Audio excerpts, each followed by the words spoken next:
Hello students. So we are going to discuss question number 16 to 22 of your exercise 7.1. आइए देखते हैं ये questions and try to solve all those questions in very detail with basic concepts. Okay. So here is the first question for you. और पहला question आपके लिए दिया गया है कि integral x minus 3 cos x plus e to the power x। तो ये तो बहुत ही आसान सा सरल सा आपका ये क्वेश्चन है। Like I just write down the integral like it is 2x minus 3 cos x plus e to the power x into x। Right, ये आपके पास क्वेश्चन दिया गया है। अब आप इसको क्या करिए कि अलग अलग लिख लीजिए, ऐसे 2x into x minus integral 3 into cos x into d x plus integral e to the power x into d x. Now the next step जो हमारा होता है वो क्या होता है, we just take the constant term को हम बाहर ले लेते हैं। So it will be like this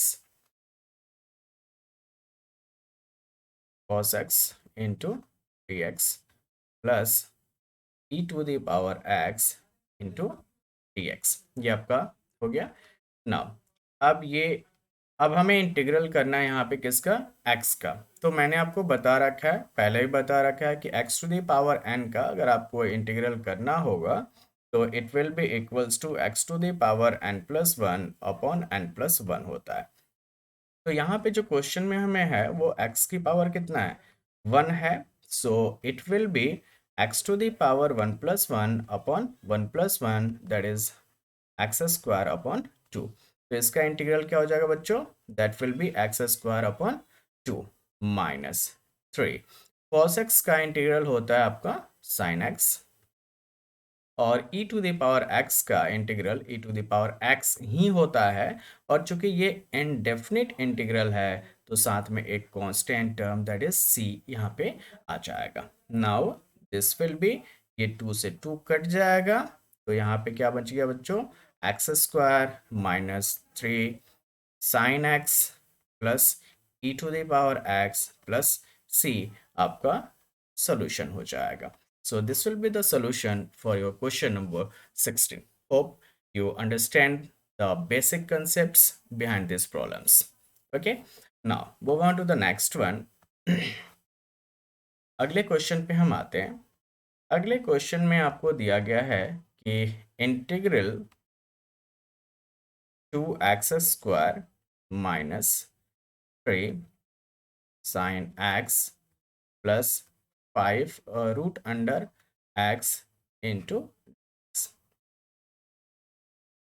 so आप इसको ऐसे लिख लें, कांस्टेंट टर्म को हम बाहर ले लेंगे और ये x square into d x हो जाएगा। यहाँ पे भी कांस्टेंट टर्म को हम बाहर ले लेते हैं, it is sine x into d x. Constant term को हम बाहर ले लेते हैं तो ये रूट एक्स इंटू।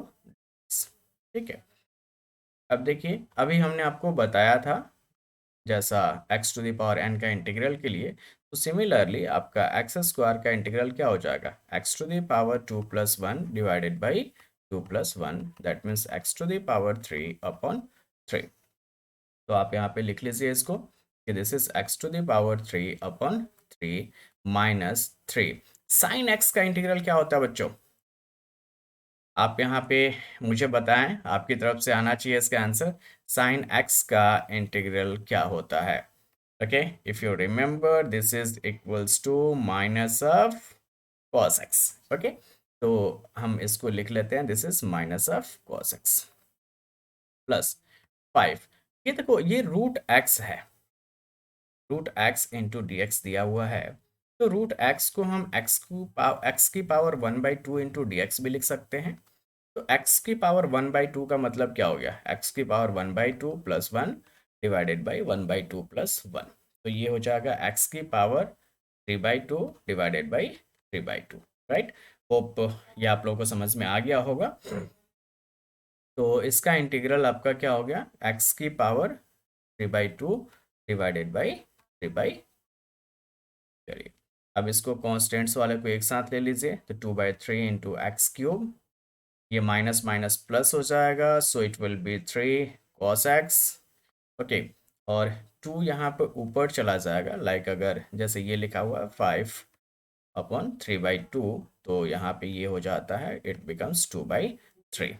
इधर 5/1 है, सो इट विल बी 10/3। तो हम इसको क्या लिखते हैं, इट विल बी 10/3, और सॉरी यहाँ पे कांस्टेंट भी होना चाहिए, एंड दिस इज x की पावर 3/2 प्लस c। तो ये आपका क्वेश्चन नंबर 17 का आंसर हो जाएगा।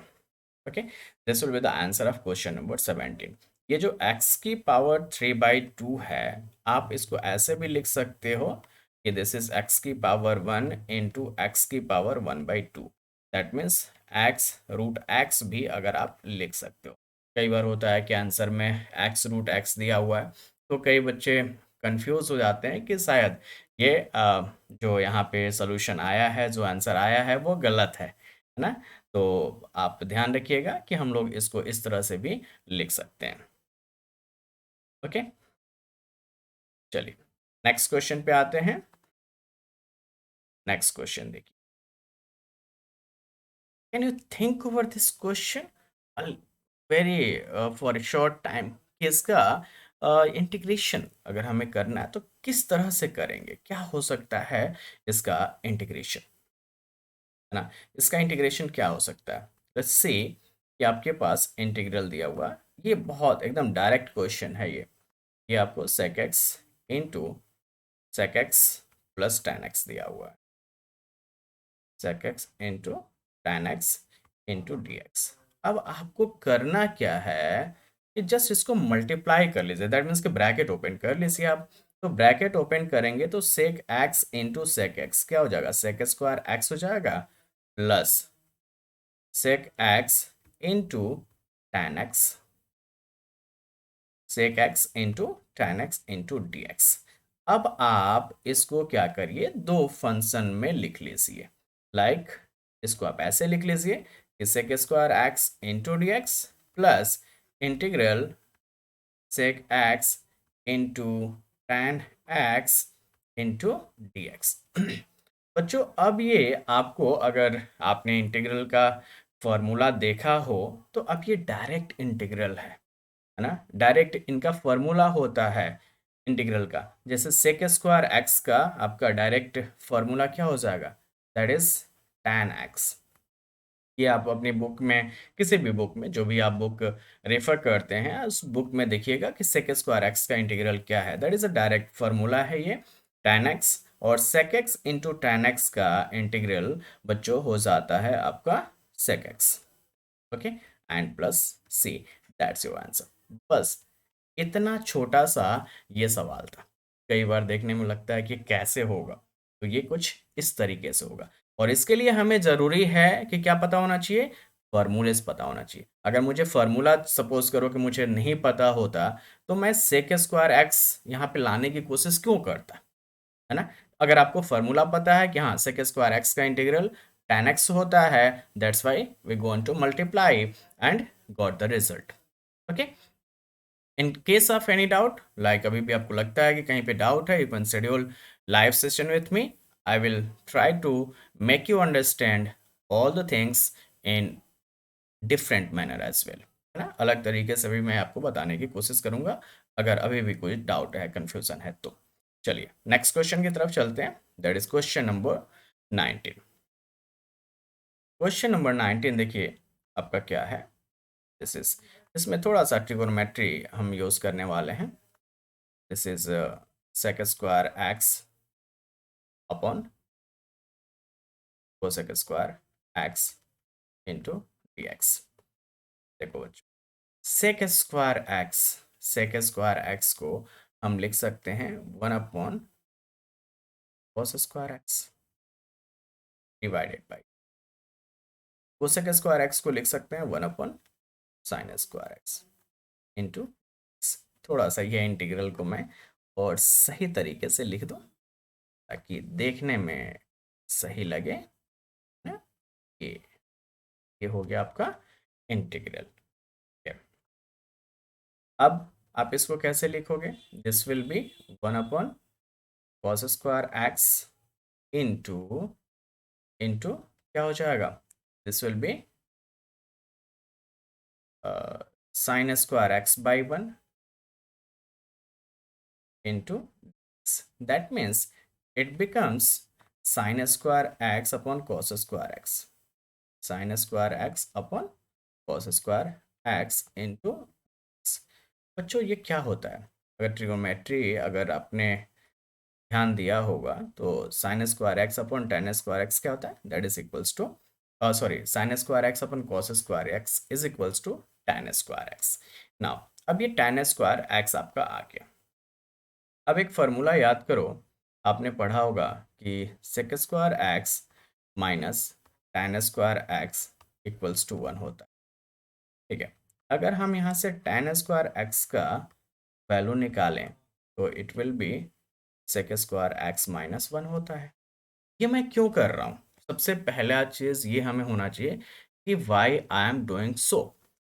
ये मैं इसलिए कर रहा हूँ कि अगर आप इंटीग्रेशन का फॉर्मूला देखो तो वहाँ पे tan स्क्वायर एक्स का कोई फॉर्मूला आपको नहीं दिखेगा, है ना। इवन tan स्क्वायर एक्स का आपको फॉर्मूला नहीं दिखेगा, लेकिन sec स्क्वायर एक्स का हमें फॉर्मूला वहाँ पे दिखता है। तो हम क्या करेंगे? tan को sec के फॉर्म में चेंज कर लेते हैं। ओके, सो हम tan स्क्वायर एक्स को क्या लिख लेते हैं? sec square x minus 1 into d x. ठीक है, मैं इसको यहाँ पे ले लेता हूँ। अब इसको हम अलग करके लिखें तो it would be sec square x into d x minus 1 into d x. तो 1 into d x that is your d x. So sec square x का इंटीग्रल आपका क्या हो जाएगा? दैट इज tan एक्स, और डी एक्स का integral x हो जाता है प्लस 1, और ये आपका हो गया। This is your answer. This is your answer. I think ये काफ़ी आसान था, है ना। बहुत ही, बस हमें थोड़ा सा बेसिक जो फॉर्मूलेज हैं वो हमें पता होने चाहिए, तो हम उसके अकॉर्डिंगली इसको सॉल्व कर सकते हैं। ओके, चलिए अगले क्वेश्चन की तरफ मूव करते हैं। ये है 7.1 का 20th क्वेश्चन, और इसको सॉल्यूशन इंटीग्रल इक्वल्स टू, ये आपको दिया गया है 2 - 3 sin x divided by cos square x into x। बच्चों हम इसको ऐसे भी लिख सकते हैं कि 2 डिवाइडेड बाई, या फिर आप इसको ऐसे लिख लीजिए कि this is 2 into 1 upon cos square x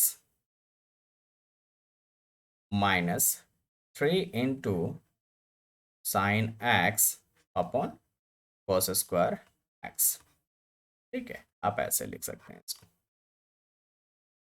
अब देखो, ये आपका 1 अपॉन कॉस, ये 2 को मैं बाहर ले लेता हूँ, और 1 अपॉन कॉस स्क्वायर एक्स, अगर आप वो ट्रिगोमेट्री में जाएं आप, तो 1 अपॉन कॉस एक्स क्या होता है बच्चों? दैट इज सेक एक्स होता है। तो यहाँ पे स्क्वायर है तो that becomes sec square x, right.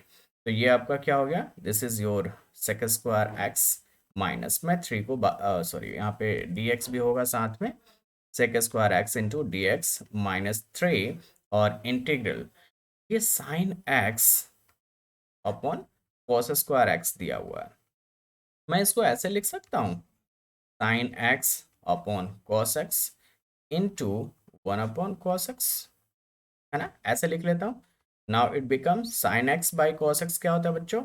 tan x होता है, और 1 अपॉन कॉस एक्स क्या होता है? सेक एक्स होता है। ओके, दैट मीन्स ये वाला जो टर्म है, सेकेंड वाला term, that becomes tan x into sec x into d x, right. अब देखिए, सेक स्क्वायर एक्स का इंटीग्रल कई बार हम लोग पीछे अभी यूज कर चुके। सेक स्क्वायर एक्स का इंटीग्रल क्या होता है? tan एक्स होता है, राइट। ये tan एक्स हमने लिख दिया minus 3, tan x into sec x का इंटीग्रल अभी हमने यूज किया था पीछे। tan x into sec x का इंटीग्रल होता है आपका सेक एक्स। ओके, तो this becomes 3 sec x plus आपका constant term c, and that is your answer. देखिए कितना छोटा मतलब ये क्वेश्चन है, बट कई बार होता है कि देख करके लगता है कि नहीं, टफ है। टफ इसलिए लगता है कि हमने फॉर्मूला याद नहीं किया है। हम ये नहीं सोच पाते हैं कि इस दिए गए क्वेश्चन को हम अपने फॉर्मूले की तरह कैसे हम मॉडरेट करें, इसको कैसे उसको चेंज करें, है ना, उस फॉर्म में जो फॉर्मूला हमें पता है। तो वही चीज़ आपको यहाँ पे सीखना है। आइए अगले क्वेश्चन की तरफ चलते हैं। And the next question is your, oh this is the objective question, है ना। That is the 21st question of your exercise 7.1। तो यहाँ पे दिया anti derivative of this. Anti derivative, derivative मतलब होता है डिफरेंशिएशन, और anti derivative that is integration. ठीक है, तो दैट मीन्स हमें अल्टीमेटली करना क्या बच्चों, जो दिया गया फंक्शन है उसका इंटीग्रेशन हमें करना है। तो देखो इसको करते हैं हम लोग। अभी मैंने आपको बताया था कि x रूट अंडर में है तो उसको 1/2 लिख सकते हैं। ओके, और यहाँ पे भी 1/x की power 1/2 into x. Now check this. अब ये आपका x की power 1/2 into d x plus, अब ये जो 1/x के फॉर्म में लिखा हुआ है, आप एक कंसेप्ट याद रखिएगा कि अगर आपके पास कोई चीज़ 1/x के फॉर्म में लिखा हुआ, लाइक 1/x की पावर n दिया हुआ है, तो इसको आप x की पावर माइनस n लिख सकते हैं। मतलब 1 अगर ऊपर से न्यूमरेटर में से हटाना है तो you can write like this. तो हम इसे इस बेसिस पे x की पावर -1/2 लिख सकते हैं ना। अब देखो ये क्या हो जाएगा, इसका इंटीग्रल क्या हो जाएगा, पावर 1/2 प्लस 1 अपन 1/2 प्लस 1, एक्स की power -1/2 plus 1 upon -1/2 plus 1। Okay, so it becomes x की पावर 3/2 अपॉन 3/2 प्लस एक्स की power 1/2 upon 1/2। Now we can write it as 2/3 x की पावर 3/2 प्लस 2 इंटू एक्स की power 1/2। ये 2 आपका ऊपर चला जाएगा, है ना, और 1 नीचे रह जाएगा। दैट मीन्स 2/1, और 2/1 को हम क्या लिखते हैं, सिंपल 1, सिंपल 2/1 को 2 लिख सकते हैं। तो ये आपका आंसर आ रहा है। अब चेक करिए आपको दिए गए सॉल्यूशन में से, ऑप्शंस में से कौन सा ऑप्शन सही है। तो अगर हम ऑप्शंस में देखें तो 2/3 x की पावर 3/2 प्लस 2 इंटू एक्स की पावर 1/2 प्लस सी, मुझे सी ऑप्शन यहाँ पे सही नज़र आ रहा है। So option C will be your correct answer. Okay, option C will be your correct answer. Now moving on to the next one, that is question number 22, and I think this is the last question of this exercise। इस exercise का ये आखिरी question है। Okay, देखो आपको दिया क्या गया है, आप इसमें देखिए कि आपको जो दिया गया है वो दिया गया है differentiation of function f x is equals to f x cube -3/x की पावर 4, ये दिया गया है। तो आपको क्या पता करना है, you have to find the value of f x. तो value of f x find out करने के लिए सिंपल ये जो डिफरेंशिएशन है, अगर हम इसको इंटीग्रेट कर दें तो we get the value of f x, है ना। दैट मीन्स कि f x is equals to integral d by d x f x, है ना। ये आपको करना पड़ेगा and you got the value of your f x. ठीक है, तो ये d by d x into f x का वैल्यू आपको दिया गया है, इसको पुट कर दो। 4x³ -3/x की power 4 into d x. Okay, now your f x is, 4 को हम बाहर ले लेते हैं क्योंकि कांस्टेंट टर्म है, तो x³ इंटू डी एक्स, -3 को बाहर ले लेते हैं तो ये आपका क्या हो जाएगा, दिस बिकम्स 1/x की power 4 into d x, right. So 4 into integral x cube into d x minus 3। अब इसको अभी मैंने आपको बताया था पीछे कि 1/x की पावर n हो तो उसको हम कैसे लिख सकते हैं। तो on that basis we can write x to the power -4 into d x, हम इसको लिख सकते हैं। नाउ अब इसका इंटीग्रल करो, तो इसका इंटीग्रल करोगे तो कितना होता है, x की power 3+1 upon 3+1 minus 3 into x की power -4+1 upon -4+1 plus c. So it will become 4 into x की पावर 4 अपॉन 4 माइनस 3 x की पावर -3 अपॉन -3 प्लस सी।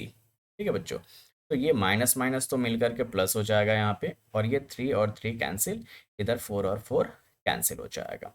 ठीक है, तो यहाँ पे बचा क्या आपका x to the power 4 plus x to the power -3 plus c. ये आपका किसका वैल्यू आ रहा है बच्चों, this is the value of your fx। लेकिन अभी एक थोड़ा सा इसमें प्रॉब्लम क्या है, ये कांस्टेंट टर्म का वैल्यू हमें फाइंड करना पड़ेगा। तो वो कांस्टेंट टर्म की वैल्यू हम कैसे फाइंड करेंगे, दैट वी हैव टू सी। तो यहाँ पे देखो एक चीज और आपको दिया गया है कि f ऑफ 2 इक्वल्स टू 0, मतलब कि अगर आप x की जगह पे 2 रखते हो तो इसका जो इक्वेशन आपको आया है, जो फंक्शन है, उस फंक्शन का वैल्यू आपका 0 होता है। तो चलो मैं यहाँ पे पुट कर देता हूँ 2 की पावर 4 प्लस 2 की पावर -3 प्लस सी, और इसका वैल्यू कितना बच्चों, 0 यहाँ पे दिया गया है। 2 जब हमने पुट किया तो 0 होगा। तो 2 का पावर 4 कितना होता है, 16, और ये 2 की पावर -3 है तो इसका वैल्यू आएगा 1/8 plus c equals to 0। So c is equals to -16 -1/8, इसको ऐड कर लें तो कितना आएगा, देखो 16 इंटू 8, 16 इंटू 8 इज 128। तो ये आपका आ जाएगा -128 -1/8, है ना, दैट इज -129/8। तो अब आपका फंक्शन जो होगा, फंक्शन वो क्या हो जाएगा, your fx is equals to, ये आपका मेन इक्वेशन था, यहाँ पे c की वैल्यू पुट कर दो, यानी x की पावर 4 प्लस 1/x की पावर 3। ओके, ये जो x की पावर -3 लिखा हुआ है उसको हम 1/x की पावर +3 भी लिख सकते हैं, और c का वैल्यू आपके पास जो आया है दैट इज 129/8। अब आप अपने ऑप्शंस में देख लें कि कौन सा ऑप्शन ये है, दिया गया है या नहीं है। तो अगर हम देखें तो फर्स्ट ऑप्शन x की पावर 4 प्लस 1/x³ -129/8, यानी कि option number A, option number A will be the correct one. Okay, so that's all about this exercise. We will see you back with yet another exercise, और उसमें हम लोग इसी तरीके से और डिटेल में और बेसिक्स के साथ हम लोग डिस्कस करेंगे। मैं आपको इसका पीडीएफ भी प्रोवाइड कर दूंगा along with द वीडियो। कई बार होता है ना कि स्टूडेंट्स कहीं पे स्टक हो गए हैं तो they don't want to see the video, तो जल्दी से वो पीडीएफ देख करके और वहाँ से आगे कर सकते हैं। So you just keep on learning, keep on learning more and more, और आप अच्छे करें एग्जाम में। इसी के साथ मैं ये सेशन यहीं पे एंड करता हूँ। See you back with yet another exercise in the upcoming videos. Thank you to all of you.